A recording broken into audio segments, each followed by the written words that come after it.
Hi, this is Tim of the 1916 Company. Welcome and thanks for logging on. If you love this watch, email us Team Mosso at the1916company.com for purchase pricing and availability questions concerning this watch. They say if you were good in a previous life, you come back as something better. In 2003, Bethune launched the DB8 Chronograph, a Monpusher chrono with a single large minute register. It was putatively something of a football timer for the football fan behind its conception. Well, in 2023, exactly 20 years later, the DB8 was launched. The original was the DB numeral 8. This is the DB8REWS3. The successor to the original, dimensionally identical, aesthetically very similar, functionally a huge upgrade. So 2023 saw it debut in titanium. This one in white gold with a blue dial was part of a summer 2024 launch that revived a combination that I find absolutely irresistible: precious metal and a dark, colorful dial. So this watch right here is 42 millimeters in diameter, and you can see that from lug to lug, it's almost a lugless case. So 42.4 millimeters is the total diameter. This is 45.7 from lug tip to lug tip, and 10.7 millimeters thick with a 22 millimeter spacing between the lugs. On my wrist, this watch, which is white gold, not titanium like the 2023 watch, it's very short across the wrist. You can see how much clearance I've got on each side. So I could recommend this, and keep in mind I'm pulling the strap tight here. But I could recommend this for a wrist as small as 14 centimeters circumference, and it is very flat with a domed bezel, so it'll slide beautifully underneath the cuff. A really great looking and feeling watch. I like some heft to my watch, so while titanium is well and good and very durable, white gold is also fine and fabulous, and you feel it in the hand. The buckle, as with most debethune watches, is designed to match the case and the lugs. So the DB8 is a very conservative traditional case, traditional watch, solid dial, round case, fixed lugs, so you get a very solid, stolid, and sober white gold pin buckle. Okay, all good. Debethune makes its own dials, cases, and movements, so all of this is now in-house, whereas on the original, Denis Flageolet bought back a movement from THA that he had co-developed with FP Journe in the 90s. That movement's probably best known for featuring in the Cartier CPCP Tortue Monopoussoir, but the movement came back home to Denis for the DB1 and later DB8 chronographs. So it was a quasi-in-house caliber, but this one, the DB3000, is entirely in-house. Also, when the original watches were made, Bethune was outsourcing things like cases and dials, so this is now their own execution in every important respect. For a lot of folks, the original DB1 case form, which was used on the DB8 as well, is the most agreeable. For people who are more conservative, coming from Holy Trinity, Lange, maybe a more traditional independent like FP Journe, this is often more approachable. So you can see that the lugs are stepped out very slightly from the case band, and then we have these ogival or bullet tip style cabochon lug ends, which are a distinctive feature of almost all Bethune designs, but especially pronounced on the DB1 case form. We have a faceted and knurled crown, and then there's a chronograph monopusher in the center that is unbranded, as the original was. A very small bezel. By the way, take note, this warm 18-karat white gold is what's known as gray gold. It's the good stuff. It's used by Rolex. It's used by Grubel. It's used by Bethune. It is the type of white gold that's white all the way through and never needs to be rhodium plated. The dial features silver on blue, which is a lovely treatment. You can see outboard that the seconds and fraction of a seconds track is quite nuanced with little brackets around the numerals and then a triangular index outboard of each.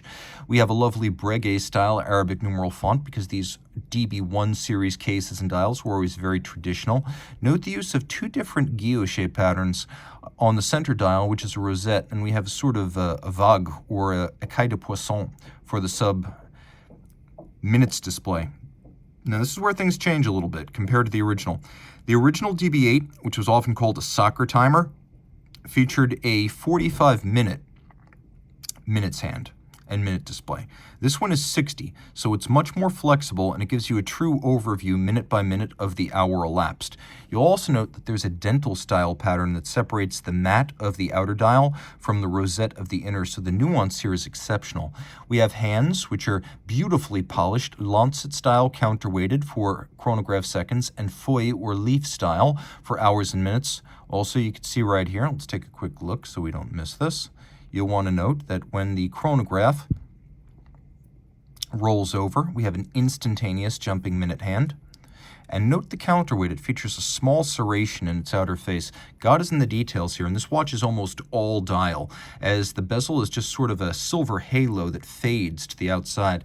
Now, it is a monopusher with world-class column wheel feel. So you stop, you reset, and then you restart. And you'll notice, let me show you this. Watch real carefully here. When I restart, press and hold, there is no extraneous movement to the chronograph seconds hand. There is to my hand, but not to the chronograph seconds hand. And the reason for that is the use of an oscillating pinion engagement system. So this is the oscillating pinion right here. So that pinion, which you can see is driven off the primary train, it then drives the center wheel of the chronograph. And an oscillating pinion clutch has very little play because the pinion teeth are so fine. So when you press, hold, and start, it has the same kind of seamless engagement that you get on a vertical clutch, but with the beauty of a conventional lateral clutch where I can actually see my clutch in action. You could also appreciate the column wheel. It's barely visible, hidden off to the side. Denis Flageolet, who's the founder of debethune and still the watchmaking creative lead. He's created an incredible feat of packaging with the column wheel, levers, horns, and clutch contained in only about 20% of the total surface area of the movement. You can see there is a fired blue titanium ring that encircles this DB3000 movement, and so at debethune they blew titanium by cooking it, firing it, and the balance likewise. The balance is made of fire-blued titanium with white gold masses in its rim. This is the 2016 patent balance. Denis redesigns the balance every time he finds a way to reduce the susceptibility to temperature-induced timing drift, reduce the effect of parasitic aerodynamic drag on timing, and maximize the percentage of total mass in the rim. And so that's what he's achieved here. There is a silicon escape wheel of debethune's own design to reduce oscillating mass and reduce friction. So there's also a hairspring, 2 elements cut in 2, shaped by hand and then clamped back together to give you the flatness and the thinness and shock resistance of a flat hairspring, but with the concentric breathing properties of an overcoil. 60-hour manual wind power reserve, and it beats away at 4 hertz. You could see that we have a media-blasted base plate, and then we have all of these steel bridges up top, mirror finished. A lot of watches from high horology brands, even Holy Trinity, will give you black polished screws, sometimes regulator assemblies. Every single upper bridge here is mirror finished, and in some cases skeletonized with mirrored anglage on the edge of each mirror finished steel bridge. All screw heads are polished and slotted. You can see that there is solarization on the barrel and that the ratchet wheel teeth have been micro beveled as well, and it's a big movement to properly fill this case back. Column wheel feel is among the best in the world. It will not leave you wanting. All this is 30 meters water resistant, so I would just advise you not take it swimming. Think of it as a sporty dress watch rather than a sports watch outright. And with a dual anchored balance bridge, it's even a little bit more tolerant to shock than a conventional dress watch would be. So there is a lot to love about this watch. The movement is also properly large, a 31 jewel caliber that fills this 42 millimeter case like a hand and glove. The original DB8 had a relatively small movement designed for a tiny watch, so it had a solid case back. This one proudly flaunts an in-house caliber properly sized for the watch in which it does duty. Debethune made 331 watches last year, and they're not looking to make many more. So these watches will always be fine. They will always be rare. They will always be special. If you love this one, reach out to Team Mosso at the 1916company.com for purchase and pricing details.